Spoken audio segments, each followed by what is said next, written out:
Welcome, everyone. Welcome. Happy Tuesday and happy more Transcendental Magic Day. Oh, come on. Where you at for the sound check? Really? You're going to be like that? Well, I'm sure it's working. So, what's up, everybody, and welcome. I hope all is well in your world. I hope you're excited for more of these studies. What the heck? Really? Where's it at? Come on. Don't be shy. Well, worst case, it's not working and I can't find it, but I'm sure it's working. It's been real steady. There he is, finally. Just got to hit refresh about 6, 7, 8, 9 times. And One True Goddess, what's up? Good afternoon to you as well. She says, Def excited. Me too. Me too, because this next one is real good. It's all been real good so far over here.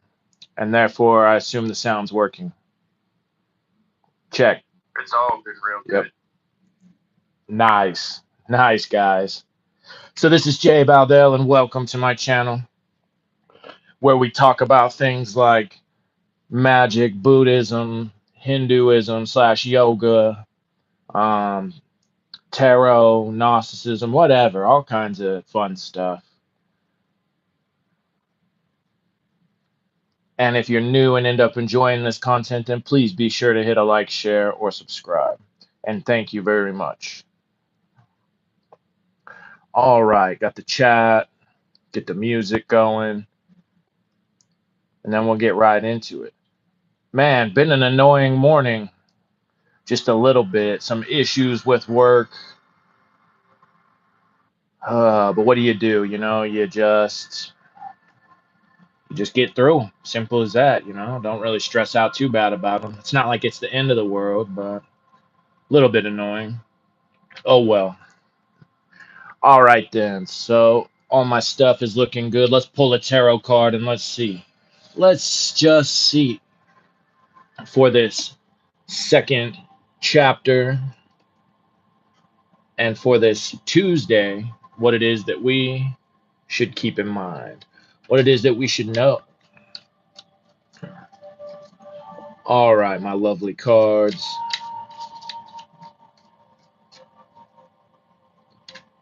What do you want to tell us about today?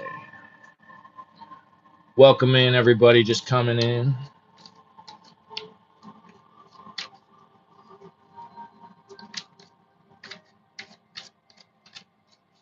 All right, that should ought to be good.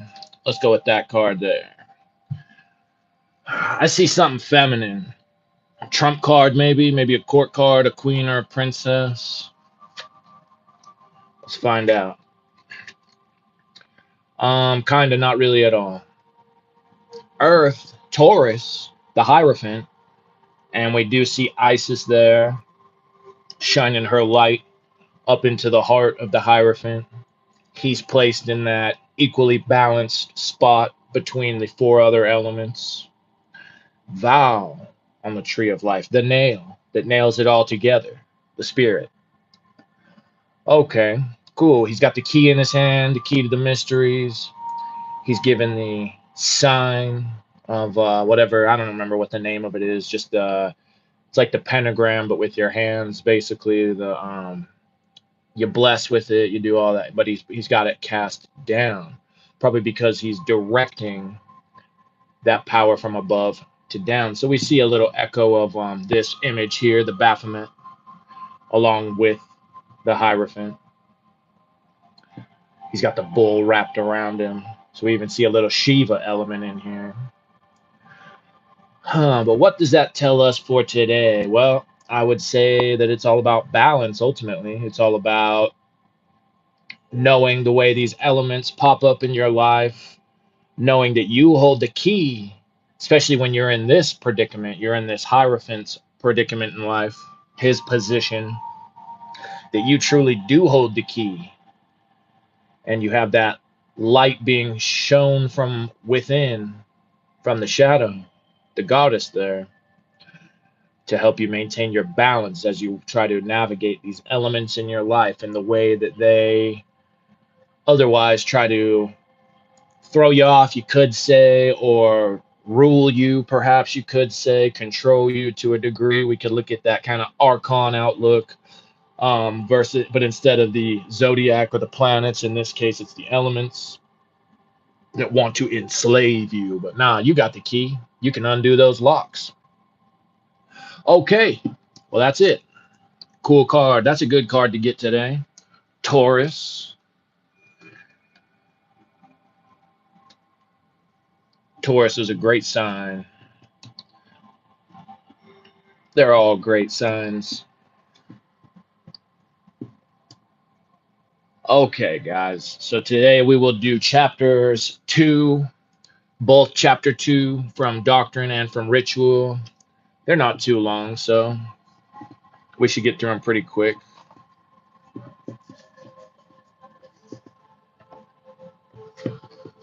So long as I don't pause for too much yap, maybe a little bit if I feel it's necessary.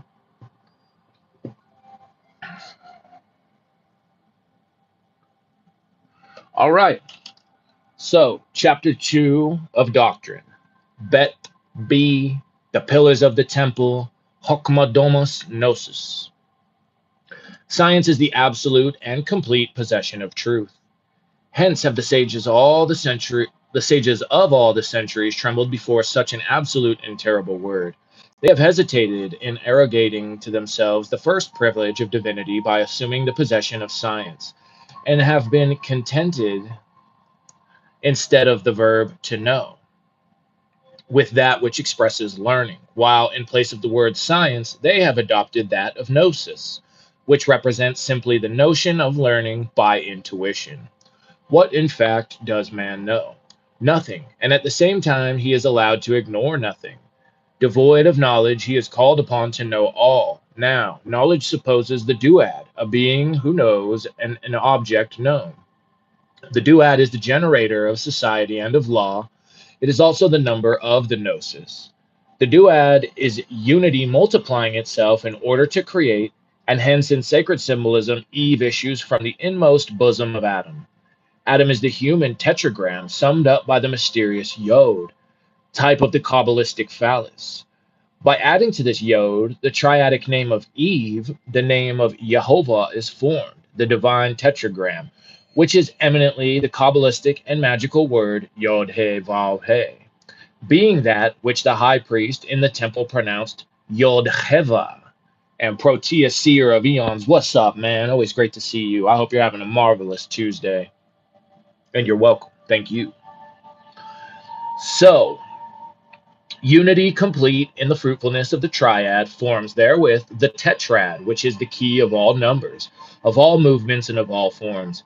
By a revolution about its own center, the square produces a circle equal to itself, and this is the quadrature of the circle, the circular movement of 4 equal angles around the same point. Well, that's that Hierophant right there. That which is above equals that which is below, says Hermes. Here then is the duad serving as the measure of unity, and the relation of equality between above and below forms with these the triad. The creative principle is the ideal phallus. The created principle is the formal katis. The insertion of the vertical phallus into the horizontal katis forms the stauros of the Gnostics, or the philosophical cross of Masons. Thus, the intersection of 2 produces 4, which by its movement defines the circle with all degrees thereof. Aleph is man, Bet is woman. 1 is the principle, 2 is the word. A is active, B is passive.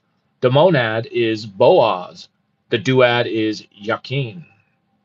And on that footnote, it says, Bet is the hieroglyphical image of that divine mother whom the Kabbalists call Ima. The binary is also the number of the Elohim, or of these forces which constitute the equilibrium of universal balance. And also, the highest expression of the binary in the divine sense is the mystery of the incarnation, the identification without confusion and without intermixture of divinity with humanity.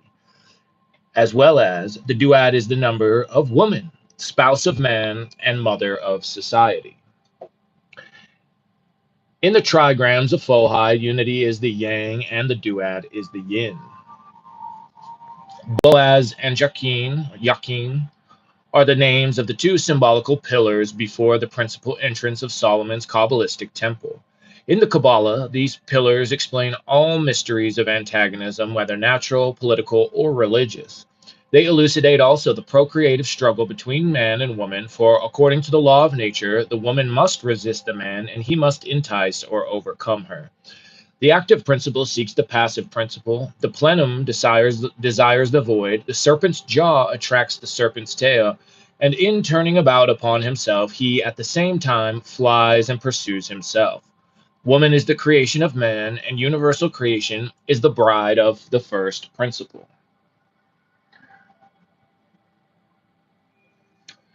When the Supreme Being became a creator, he erected a yod or a phallus, and to provide a place in the fullness of the uncreated light, it was necessary to hollow out a katis, or trench of shadow equivalent to the dimension determined by his creative desire, and attributed by him to the ideal yod of the radiating light.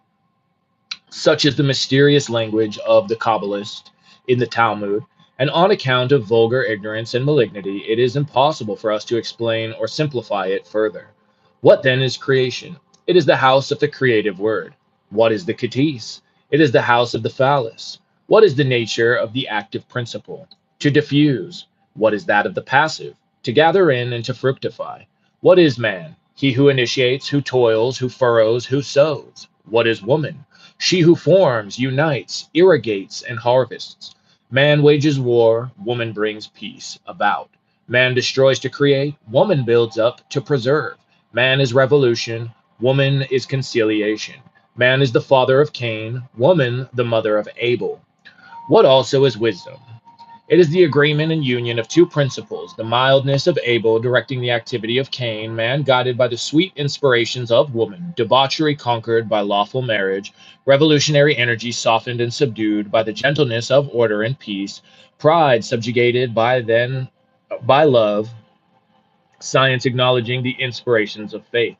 It is then that science becomes wise and submits itself to the infallibility of the universal reason, instructed by love or universal charity.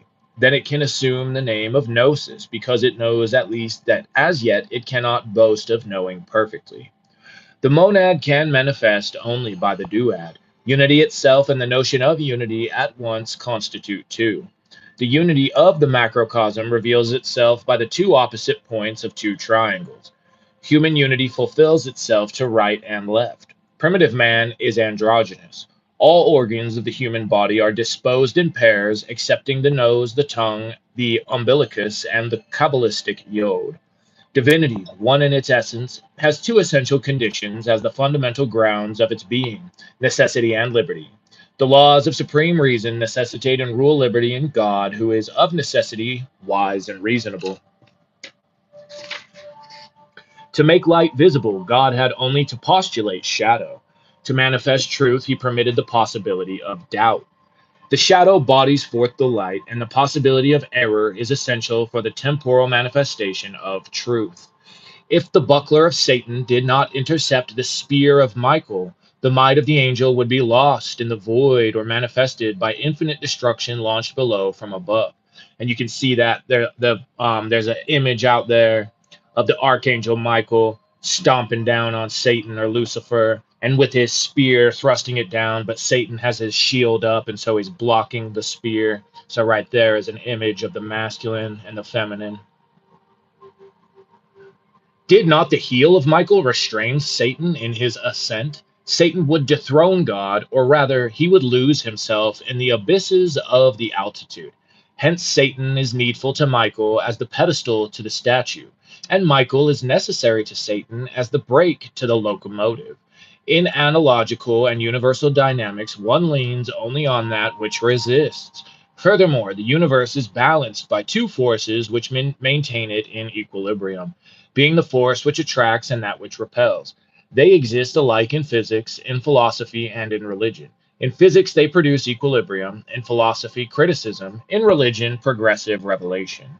The ancients represented this mystery by the conflict between Eros and Anteros, the struggle between Jacob and the angel, and by the equilibrium of the Golden Mountain, which gods on the one side and demons on the other encircle with the symbolic serpent of India. It is typified also by the caduceus of Hermanubis. And then right here we see just a hexagram image.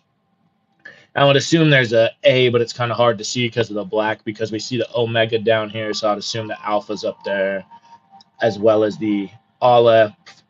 I'm pretty sure that's a, oh, you know what? It's probably a tau. It's probably supposed to be a tau. That would make more sense, but it does look quite a lot like a chet as well. And then a yod and a hey. Let's see if he has a note on that one real quick. Because then he might give us the insight we are looking for. Nope. All he says is it's the double triangle of Solomon. Well, come on now. Okay, so it is typified also by the caduceus of Hermanubis, by the two cherubim of the ark, by the twofold sphinx of the chariot of Osiris, and by the two seraphim, respectively black and white. Its scientific reality is demonstrated by the phenomena of polarity, as also by the universal law of sympathies and antipathies. The undiscerning disciples of Zoroaster divided the duad without referring it to unity, thus separating the pillars of the temple and endeavoring to have God. Conceive the absolute as two, and you must immediately conceive it as three to recover the unity principle. And a note on that says the absolute is unity. The absolute in philosophy is enlightened religion. In ideology, it is the human word, rendered creative by its union with the divine word. The absolute in science is unity in analogy with creative laws, while in politics, it is the unity of the body, social, ruled by one head. For this reason, the material elements analogous to the divine elements are understood firstly as four, explained as two, and exist ultimately as three. Revelation is the duad. Every word is double and supposes two. The ethic which results from revelation is founded on antagonism, and this results from the duad. Spirit and form attract and repel one another, like sign and idea, fiction and truth. Supreme reason necessitates dogma when communicating to finite intelligence, and dogma, by its passage from the domain of ideas to that of forms, participates in two worlds and has inevitably two senses testifying in succession or simultaneously, that is, to the spirit and the flesh. So are there two forces in the moral region, one which attacks and one which restrains and expiates. They are represented in the mythos of Genesis by the typical personalities of Cain and Abel. Abel oppresses Cain by reason of his moral superiority. Cain, to get free, immortalizes his brother by slaying him and becomes the victim of his own crime.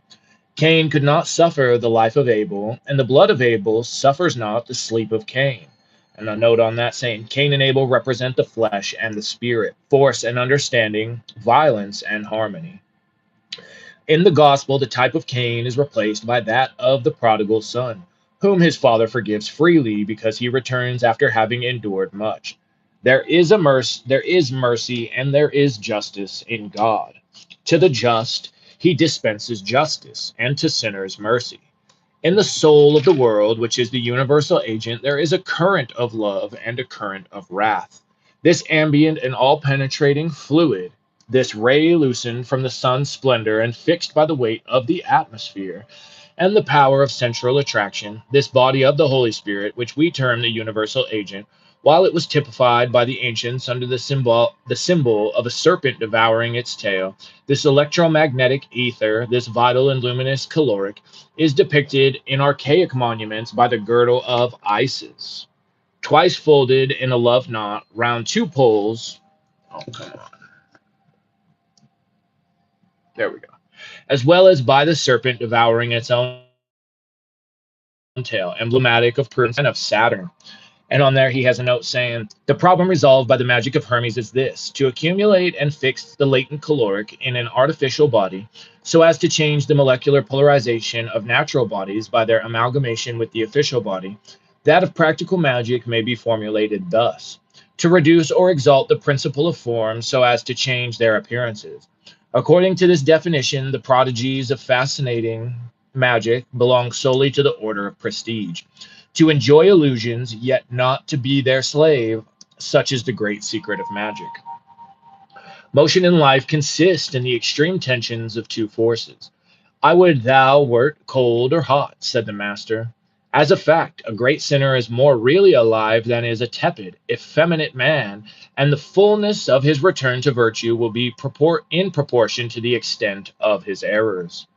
She who is destined to crush the serpent's head is intelligence, which ever rises above the stream of blind forces. The Kabbalists call her the Virgin of the Sea, whose dripping feet the infernal dragon crawls forward to lick with his fiery tongues, and they fall asleep in delight. Hereof are the hieratic mysteries of the duad. But there is one, and the last of all, which must not be made known, the reason, according to Hermes Trismegistus, being the malcomprehension of the vulgar. Who would ascribe to the necessities of science the immortal aspect of blind fatality? By the fear of the unknown must the crowd be restrained. He observes in another place, and Christ also said, cast not your pearls before swine, lest, trampling them under their feet, they turn and rend you. The tree of knowledge of good and evil, of which the fruits are death, is the type of this hieratic secret of the duad, which would be only misconstrued if divulged, and would lead commonly to the unholy denial of free will, though it is the principle of moral life. And there's a note on that saying, compare, however, a much later production of Lévi from Le Livre des Sages. The tree of knowledge is reason, and the tree of life is love, which produces faith. It is said elsewhere that so far as evil is real, it is an affirmation of disorder, and this is essentially transitory in the presence of eternal order. It is hence in the essence of things that the revelation of this secret means death, and it is not at the same time the great secret of magic. But the arcanum of the duad leaps up to that of the tetrad, or more correctly, proceeds therefrom and is resolved by the triad, which contains the word of that enigma propounded by the Sphinx, the finding of which would have saved the life, atoned for the unconscious crime, and established the kingdom of Oedipus. In the hieroglyphic work of Hermes, being the Tarot or Book of Thoth, the duad is represented either by the horns of Isis, who has her head veiled and an open book concealed partially under her mantle, or otherwise by a sovereign lady, Juno, the Greek goddess, with one hand uplifted towards heaven and the other pointed to earth, as if formulating by this gesture the one and twofold dogma which is the foundation of magic and begins the marvelous symbols of the Emerald Table of Hermes. In the Apocalypse of St. John, there is reference to two witnesses or martyrs on whom prophetic tradition confers the names of Elias and Enoch. Elias, man of faith, enthusiasm, miracle. Enoch, one with him who was called Hermes by the Egyptians, honored by the Phoenicians as Cadmus, author of the sacred alphabet and the universal key of the initiations of the Logos, father of the Kabbalah, he who, according to sacred allegories, did not die like other men, but was translated to heaven and will return at the end of time. Much the same parable is told of St. John himself, who recovered and explained in his Apocalypse the symbolism of the word of Enoch.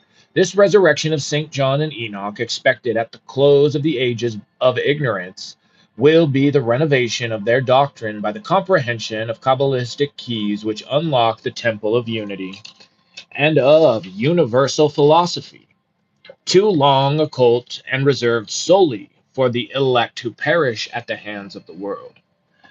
But we have said that the reproduction of the monad by the duad leads of necessity to the conception and dogma of the triad. So we come now to this great number, which is the fullness and perfect word of unity. All right then. Pretty quick, pretty easy for the Doctrine Chapter 2. And the Ritual Chapter 2 is about equally as easy. So that's good. We'll get into it. We'll get moving.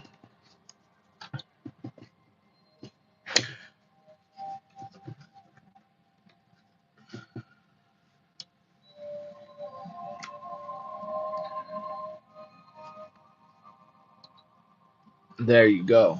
And in so many words, he's pretty much telling you that duality is kind of the underlying one of the underlying functions of creation.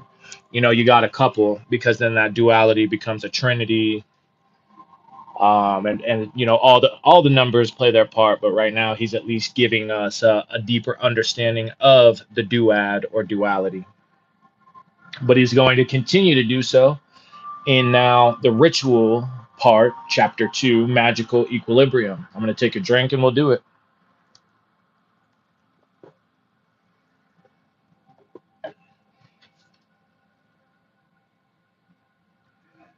Okay.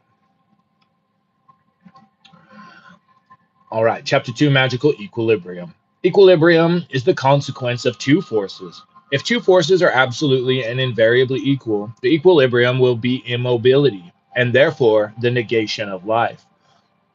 Movement is the result of an alternate preponderance. The impulsion given to one of the sides of a balance necessarily determines the motion of the other. Thus, contraries act on one another throughout all nature by correspondence and analogical connection. All life is composed of an inspiration and a respiration. Creation postulates a shadow to serve as a bound for light, of a void to serve as space for the plenitude, of a passive, fructified principle to sustain and realize the power of the active generating principle. All nature is bisexual, and the movement which produces the appearances of death and life is a continual generation. God loves the void, which he made in order to fill it. Science loves the ignorance, which it enlightens. Strength loves the weakness, which it supports. Good loves the apparent evil, which glorifies it. Day is desirous of night and pursues it unceasingly round the world. Love is at once a thirst and a plenitude, which must pour itself forth. He who gives receives, and he who receives gives. Movement is a continual interchange. To know the law of this change, to be acquainted with the alternate or simultaneous proportion of these forces, is to possess the first principle of the great magical arcanum, which constitutes true human divinity. And there's a note saying, compare la grande arcane, according to which the supreme secret is that of unfettered rule over equilibrated movement. Scientifically, we can appreciate the various manifestations of the universal movement through electric or magnetic phenomena. Electrical apparatuses, above all, reveal materially and positively the affinities and antipathies of certain substances, the marriage of copper with zinc, the action of all metals in the galvanic pile, are perpetual and unmistakable revelations. Let the physicist seek and find out. Ever will the Kabbalist explain the discoveries of science. And one true goddess, yep, yin yang, exactly. Great observation. I think about our planet and all other ones, right? Even our moon, all other planets are always half in light and half in darkness, even if they're rotating around.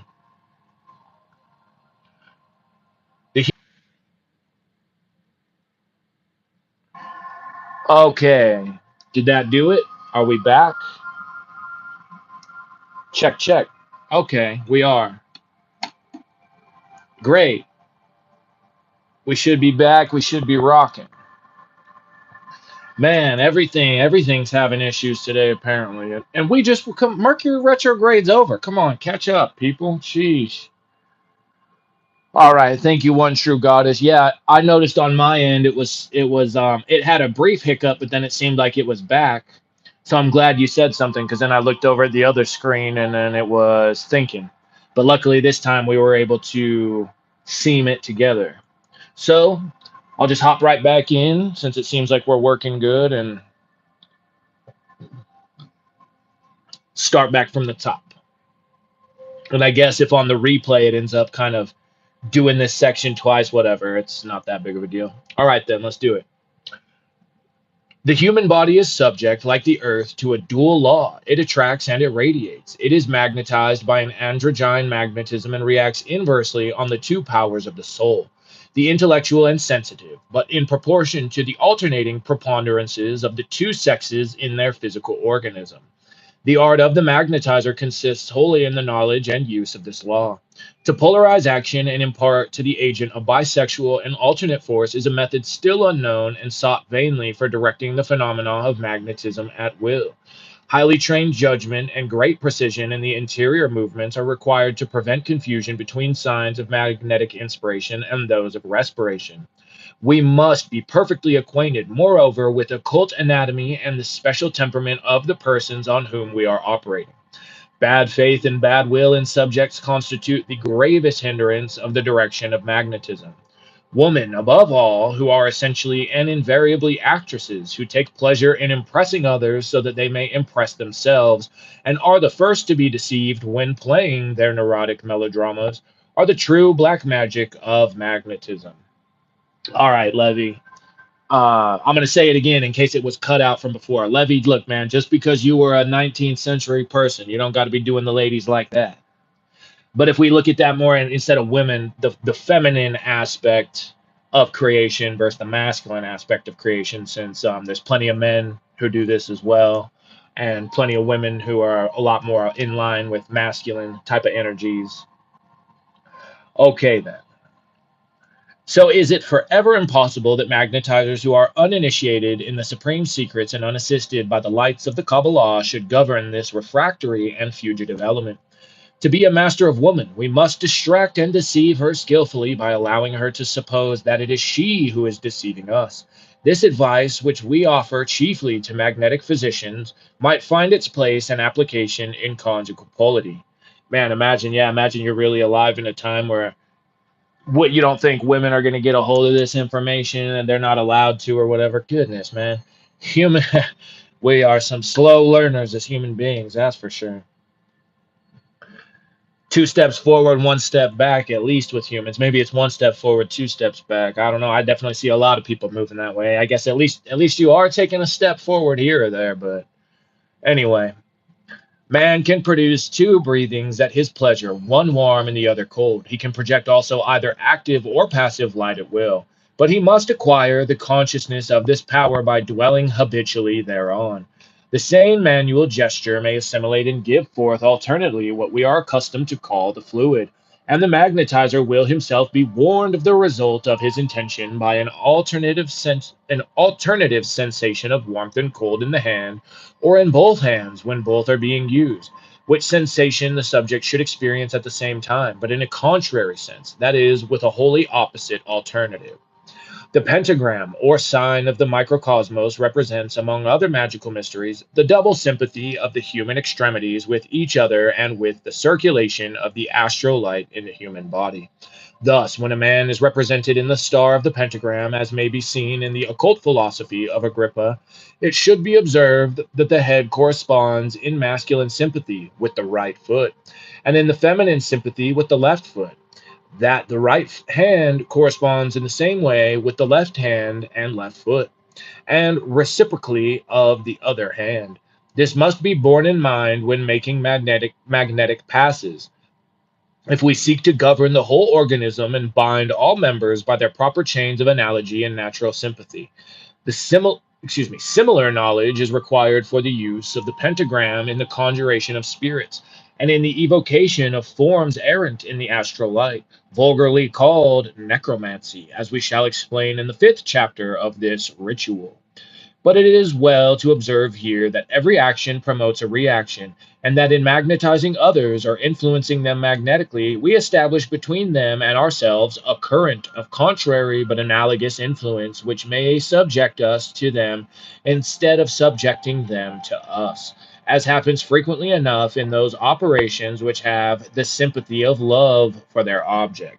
There you go. Here, that's a big time key right there as far as like he uses the example of love, but any and all magic, if you're trying to do baneful works, if you're trying to do wealth, if you're trying to do love, whatever, that right there, I'll read it one more time.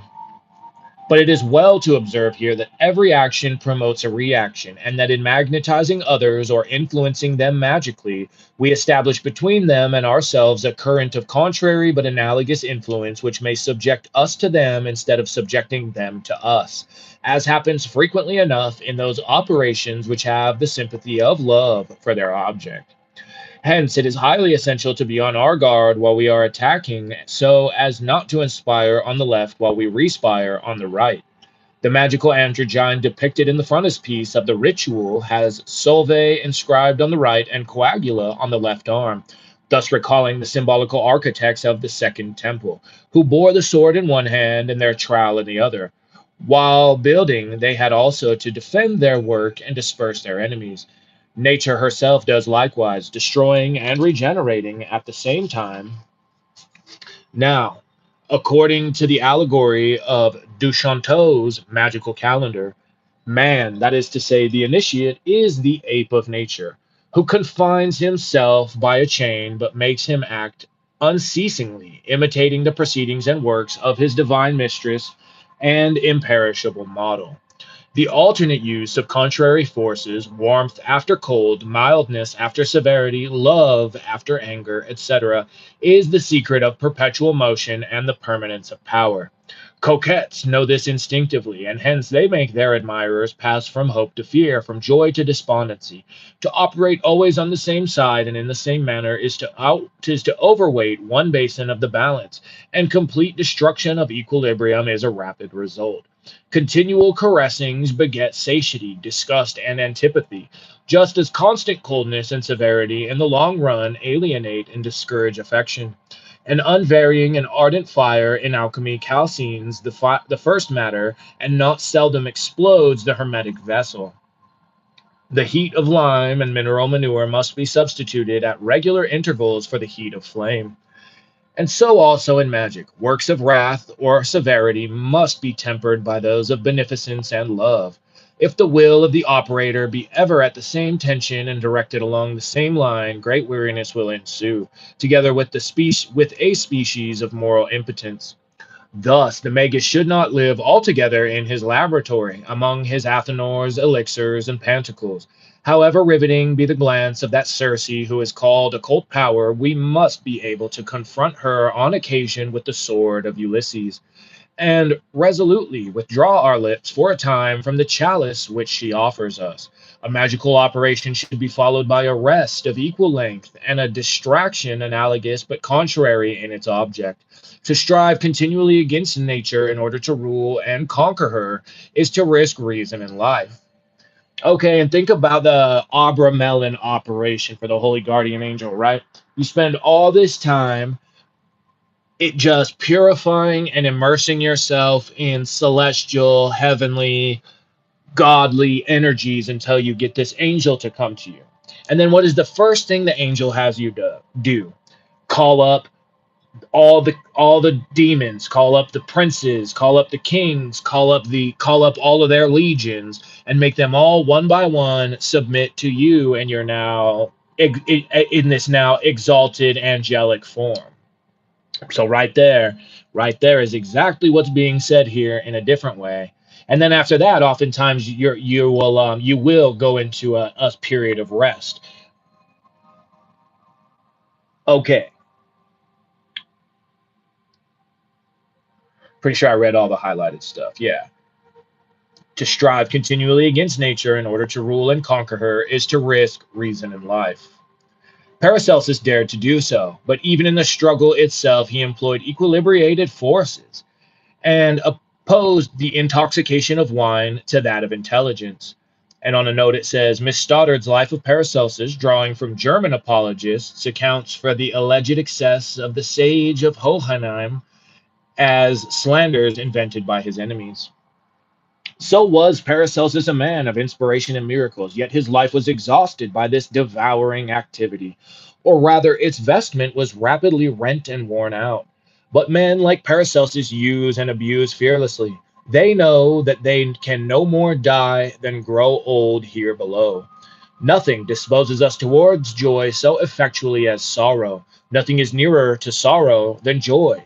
Hence, the uninstructed operator is astounded by attaining the very opposite of his proposed results because he does not know how to cross or alternate his action. He seeks to bewitch his enemy, but himself becomes ill and miserable. He desires to make himself loved and is consumed for women who deride him. He endeavors to produce gold, and he exhausts all his resources. His torture is that of Tantalus. Ever does the water flow back when he stoops down to drink. The ancients, in their symbols and magical operations, multiplied the signs of the duad, so that its law of equilibrium might be remembered. In their evocations, they constructed two altars and immolated two victims, one white and one black. The operator, whether male or female, holding a sword in one hand and a wand in the other, had one foot shod and the other bared. And there's a note saying, there seems no authority in the records of magical practice for these duplications, those of the instruments included. Well, it makes sense to me, but all right, AE, wait. Moreover, either one or three persons were required for magical works because the duad would mean immobility or death in the absence of an equilibrating matter. And when a man and a woman participated in the ceremony, the operator was always a virgin, a hermaphrodite, or a child. I shall be asked whether the eccentricity of these rites is arbitrary, and whether its one end is the exercise of the will by the mere multiplication of difficulties in magical work. I answer that in magic there is nothing arbitrary, because everything is ruled and predetermined by the one and universal dogma of Hermes, that of analogy in the three worlds. Better highlight that one real quick. Missed that one.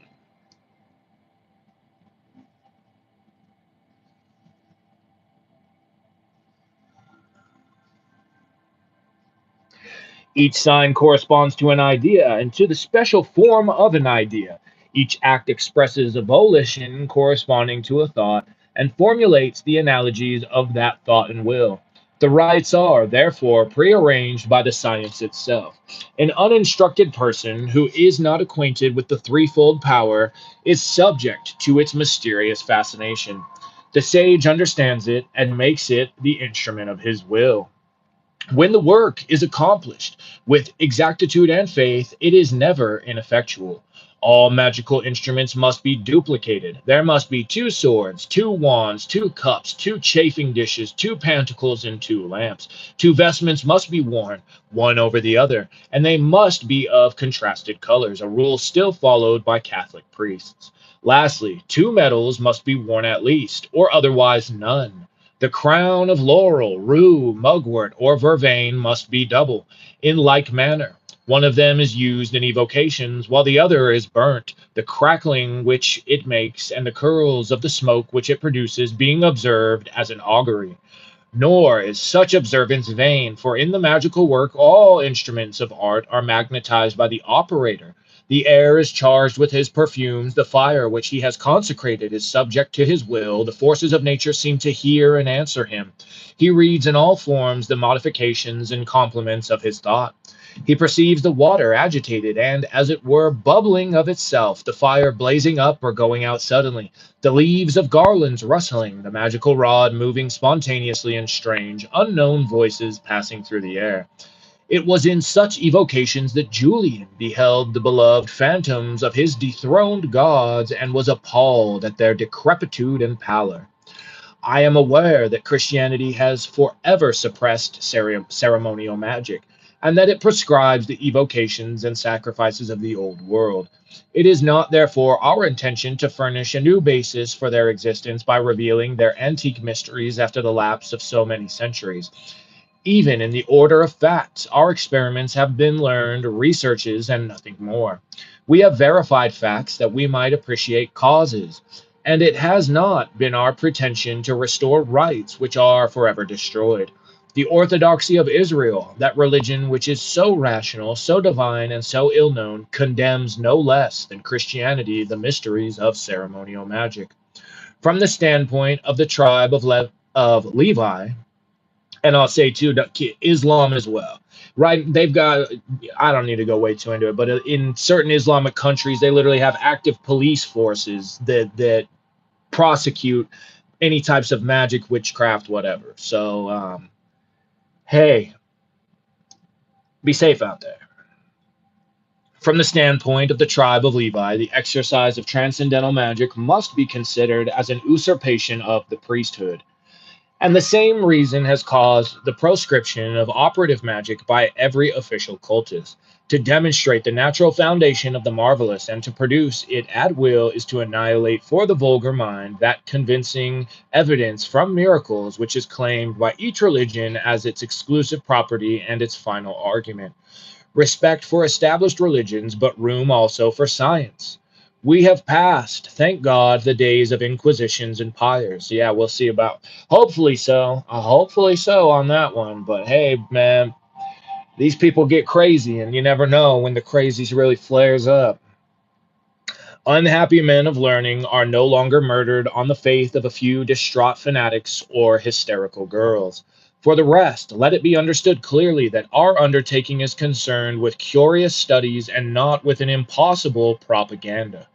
Those who may blame us for daring to term ourselves magician have nothing to fear from the example, it being wholly improbable that they will ever become sorcerers. Boom. All right, then. Cool. Nice one. Both of them in under 50 minutes, even. Well, that's pretty swell. All right, then, you guys. So, you know the drill. Tomorrow we'll do the third of both. And then we're back to Buddhism after that. So, hopefully, you're so far enjoying this. I certainly have been. I'm sure you are. It's pretty good. Pretty good stuff. Equilibrium. So, maybe, too, it wouldn't be a bad idea to revisit Samat Vam. Especially that book is definitely one that's worth going over at least a couple times. The Yoga of Equanimity, because then you've got the Eastern idea of it, you'll have the Western idea of it, and that equanimity, that balance is crucial. But all right, I'm gonna head out since there was issues at work earlier. I'm gonna try to make up for it now, but I wanted to hit you with this at the same time as usual. So much love, many blessings. I appreciate you all. This has been Jay Baldale. This has been Éliphas Lévi's Transcendental Magic. It's Doctrine and Ritual, Chapter 2. I'll see you tomorrow, and bye-bye.